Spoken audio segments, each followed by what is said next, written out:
ইংরেজি গ্রামারের একটা বড় অধ্যায় হচ্ছে পার্ট অফ স্পিচ। এটাকে বাংলায় বলে পদ।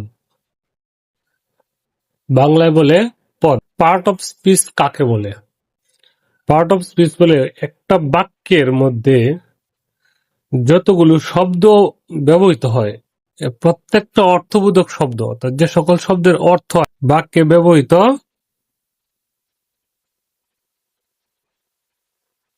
প্রতিটা অর্থবোধক শব্দকে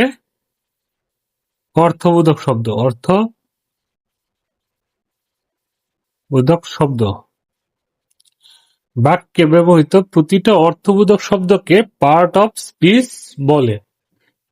যেমন আমি ভাত খাই। এই যে আমি ভাত খাই, এই আমি একজন ব্যক্তি, আমি দ্বারা আমাকে বোঝায়। ভাত উপাদানের নাম, খাই খাওয়া মানে একটা কাজ করা। তাহলে তিনটারই অর্থ আছে। তাহলে তিনটা শব্দই এক একটা পদ। আর ইংলিশে এটাকে যদি ইংলিশে লিখি আই ইট রাইস, তাহলে যে আই ইট রাইস, এগুলো প্রতিটা এক একটা পার্ট অফ স্পিচ, কারণ এটা প্রত্যেকটা এক একটা অর্থ আছে।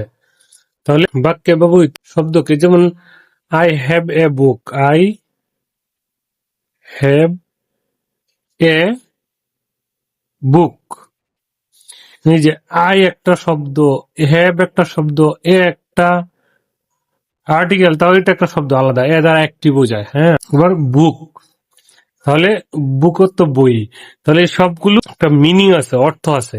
তাহলে এই প্রতিটা অর্থবোধক শব্দকে আইও একটা পার্ট অফ স্পিচ, হ্যাভ একটা পার্ট অফ স্পিচ, এ একটা পার্ট অফ স্পিচ, বুক একটা পার্ট অফ স্পিচ।